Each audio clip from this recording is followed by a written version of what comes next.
good to be out there on the practice field today. It's always a neat experience when you're at a bowl site on a holiday like this, and I know some of the families have started to make their way into town. We had one of the moms at practice today, which was great, and I thought the players did a good job of focusing. I think when we got there, they were able to flip the switch into work mode, and I think that's really important to be able to do that during bowl week. And I think now, after today, I think every day from here on out, you'll see the intensity level will increase a little bit as we get closer to Friday. It starts to feel a little bit more like a game week, and I think the players have done a good job so far. They've been on point, and I think that's where we'll be going from today.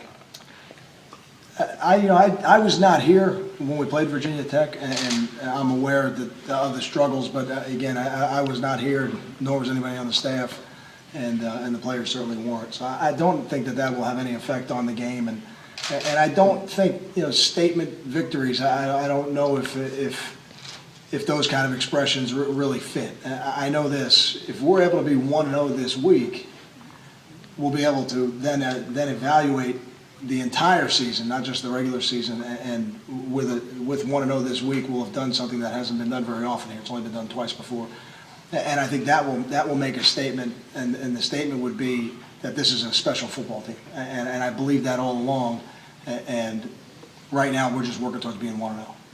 Did you flip the switch as well today? Well, I think for coaches, we're always in that kind of mode. Okay. We really are, and again, I think the players have done a good job so far, and the practices we've had leading up to today and today, we've been working at a good pace. But even I felt a little bit of a different sense of urgency with the players today. I think it went up a notch, and I think tomorrow it'll go up a notch again, even though we don't have pads on. And then on Thursday, when we're in the hotel for the day, and we're kind of removing ourselves from all the other things that the city has to offer, it'll be one of those situations where it'll really start to feel, like a traditional game week, day before the game type of situation. With so many seniors on this team, will you address them as a class this week, and is there any message you're going to have for those guys? I really won't, and tomorrow we'll have our ceremony, which we always have, the last practice, and we'll carry the seniors off, which I always think is a nice moment for them. But I think if you get too involved in those type of conversations and those type of emotions, they really take away from your play, and they get in the way of playing at a high level. The reality is this: we're playing a football game this week against a really talented opponent, a well-coached football team, and we're going to try to execute a little bit better than they will in every phase of the game, and hopefully at the end of the game be 1-0. And I think when that game is over, then the seniors in our program, their careers here will be over, and I'm sure there'll be an emotional outlet of some kind. I think there always is. But until the game's over, it really doesn't have a place, because all it can do is distract you from what you're really trying to do, and the most important thing to do, which is to try to be 1-0. Kyle, what are you seeing a couple of days in now that you're down here from the kicking game, Borghese and Federico?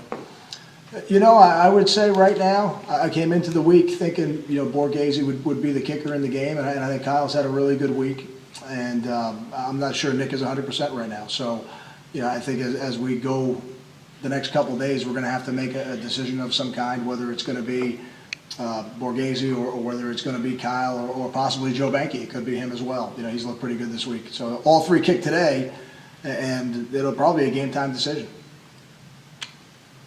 Let me ask you, everybody who was supposed to make the trip?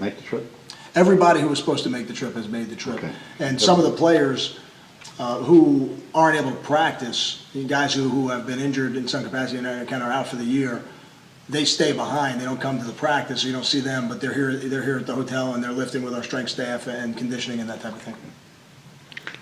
There's a sense that Logan Thomas might run the ball a lot, considering it's like their only known way to run the ball. You get that sense?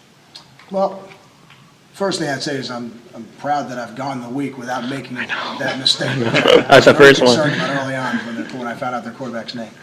But I think Logan Thomas's ability to run the football is going to have an effect on this football game. And if we're going to play good defense, I think it's going to start with minimizing his effect on the running game. And then I think that always for us leads to good pass defense, and it leads to turnovers. And again, passing yards to me is not really a statistic that I concern myself with much. But I think that we've been able to create the turnovers in the passing game, and those are things that really do affect the outcome of the game. So, I would be surprised if he didn't run the ball a significant amount of times.